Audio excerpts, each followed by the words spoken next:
J'ai commencé à être danseuse, j'ai été au Conservatoire national et j'ai rencontré Vadim et Patatrac. Il voulait vraiment que vous soyez le fantasme de tous les hommes. C'était délibéré pour lui. Hein, ça l'empêchait vraiment pas de dormir. Hein, Est-ce que c'est un métier quand même de plaisir pour vous? Le cinéma? Ouais. Ah non. Sur le moment, vous preniez aucun plaisir à faire? Même tourner avec Gabin, par exemple? Une fois que le film est terminé, La Vérité, le film avec Gabin, L'Ours et la Poupée sont des films que j'ai adorés. Mais le faire, au moment où on le fait, où on travaille, c'est pas une partie de plaisir, croyez-moi. Est-ce que vous êtes trouvée bonne comédienne? Je n'ai jamais été une comédienne. Mais moi, j'ai vu, évidemment, avec Ariane, on a regardé les DVD des films. Et il y a plein de films où vous êtes une excellente comédienne. C'est pour ça que je suis mieux qu'une comédienne. Parce que je ne joue pas.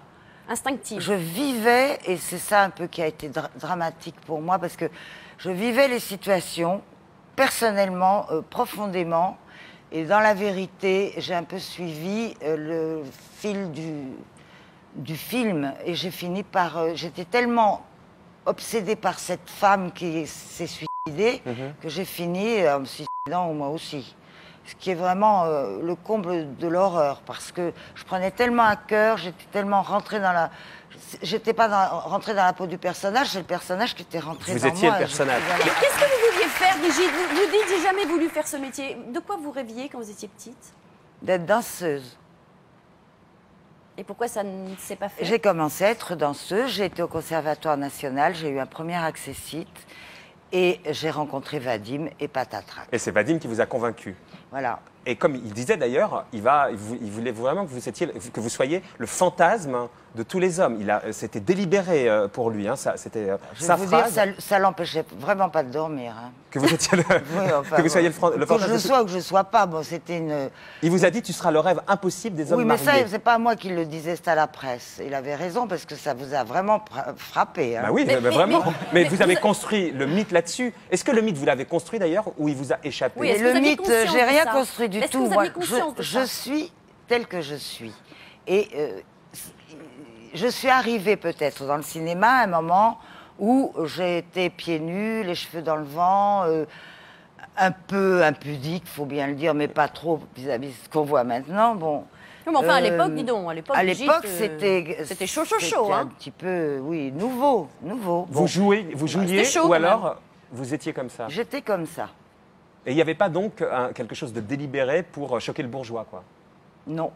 Mais vos parents... C'est bien dommage de l'avoir choqué, parce que maintenant, qu'est-ce qu'il doit dire? Alors, mais à l'époque, dans un état... À l'époque... il doit... Oui, mais c'était il y a longtemps. Mais... Est-ce que il y a toujours des bourgeois. Est-ce que vous aviez conscience de le choquer, le bourgeois? Non. Non? Mais non, ça c'est pas possible. Là, vous faites la fausse ingénue. Non. Vous savez bien qu'à l'époque... À mon âge, on ne fait pas la fausse ingénue. C'est possible aussi. Ah, c'est possible de faire la fausse ingénue.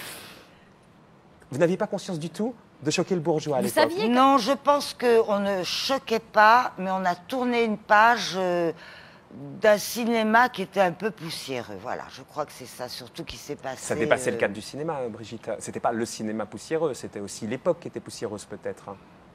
L'époque, elle avait besoin d'un petit coup de pied dans le derrière pour pétiller un peu. Et c'est vous qui avez filé un grand coup de pied dans le derrière. Mais Brigitte, oui, je pense que ça s'est enclenché. Je suis arrivée au bon moment, au moment où il fallait arriver, changer la face des choses, changer la mode, changer le côté un peu collé monté ou étriqué, bon, de tout ça. Et puis voilà, c'est tout. Mais quand vous avez tourné justement cette fameuse scène où vous êtes nus, vous saviez que c'était la première fois Laquelle au cinéma... où je suis nue, parce qu'il y en a eu quelques-unes. Non, alors, excusez-moi, effectivement. La première. La première, les dieux créés à la femme. Oui. Vous saviez que c'était la première fois qu'une comédienne se montrait nue à l'écran. Ah bon? Donc quand vous dites... Vous le saviez pas? Brigitte. Non, mais attends, En tout cas, une des premières fois, en tout cas. Vous saviez bien que c'était pas monnaie courante. C'était pas monnaie courante Non, peut-être. Enfin, écoutez, vous voulez que je vous dise, je m'en fous. Mais alors, vos parents, parce que vous veniez d'un milieu assez bourgeois, entre guillemets, vous habitiez dans le 16e, vos parents étaient relativement sévères. Oui. Vous voyez même vos parents?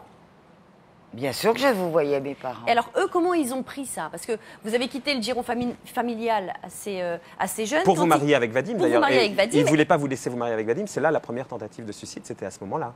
Oui, enfin, elle était un petit peu spéciale, cette tentative de suicide. Vous voulez dire qu'elle était fausse? Mais non, elle n'était pas fausse, mais enfin, comme on fait quand on est gamin, quand on est très jeune, mettez plus ou moins mis la tête dans le four. Ah oui, juste ça. Et alors? Comment ils ont réagi, vos parents quand ils vous ont vu dans Idiocréa la femme? Ça a dû leur faire peut-être un choc. Bien, je ne sais pas vraiment parce que je dois dire que j'ai pas été leur demander. Ils n'étaient pas très heureux que j'épouse Vadim et que je fasse du cinéma, ça c'est sûr. Tout au long de votre carrière et même quand ça s'est emballé, ils n'étaient pas heureux? Ils ont été heureux que je réussisse parce qu'ils aimaient et qu'on réussisse dans la branche qu'on avait choisie. Ça, c'est quelque chose qu'ils m'ont inculqué. Mais pour répondre à ce que dit Ariane, quand vous choquiez le bourgeois, ils étaient heureux que vous choquiez le bourgeois? Ils étaient bourgeois. Bah, c'est bien ce que je vous demande. Oui, c'est embêtant. Est-ce que vous les choquiez? Non, mais en plus, ils étaient mes parents, ce qui est très différent. Alors, ils auraient pu être choqués, étant donné qu'ils étaient mes parents. Je ne pense pas qu'ils étaient très choqués ou... En tout cas, ils vous ont rien dit? Non, ils n'ont pas fait de réflexion à l'époque sur sur cette scène, en tout cas. Et vous, vous trouviez comment?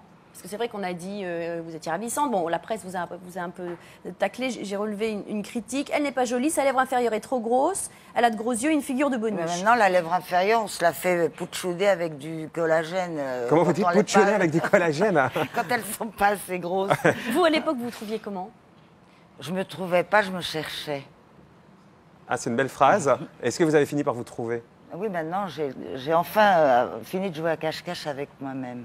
Mais quand vous avez compris, vous avez réalisé que vous aviez un pouvoir de fascination sur les hommes? Ah, ça, je l'ai compris assez vite. Tout de suite? Et j'en ai bien profité. Et ça dépassait le cadre privé, Brigitte. Ce pouvoir de fascination, cette espèce même de sexe à pile que vous aviez. Sexe à pile? Ah oui. Ah oui, à pile Vendée. Oui, non, pas. Vous en avez joué, mais pas que dans votre vie privée. Vous en avez joué sur les photos, vous en avez joué partout. C'est pour ça que à un moment donné, c'est un peu une espèce d'ambiguïté, une ambivalence. Ça devait être insupportable ce que vous avez vécu. On va voir un sujet dans un instant. Vous le vivez encore. Il y a des bateaux qui sont devant chez vous à la Madrague toute la journée. C'est insupportable. Oui. Et en même temps, on va voir le reportage. On a fait ça en caméra cachée. Et en même temps, sur les photos, vous étiez aguicheuse. Vous jouiez avec votre sexe à pile. Vous en rendiez pas compte qu'il y avait comme ça... vous donniez le bâton pour vous faire battre, autrement dit? Non, mais à partir du moment où j'ai quitté le cinéma, j'ai plus fait de trucs de sexe à pile. Ça a été mais non, mais au début, pendant toute la période où vous étiez bien sur sûr, les puisque écrans. j'étais payée pour être comme oui, sexy quand même. Donc mignonne, vous aviez conscience de ça? J'étais pas payée pour être comme je suis maintenant, sinon j'aurais pas valu grand-chose, je peux vous le dire. En tout cas, pas valu grand-chose, ça n'empêche pas des bateaux de circuler toute la journée devant la Madrague. Oui, ça, c'est sûr, mais ils ne me voient pas, sinon ils passeraient peut-être plus.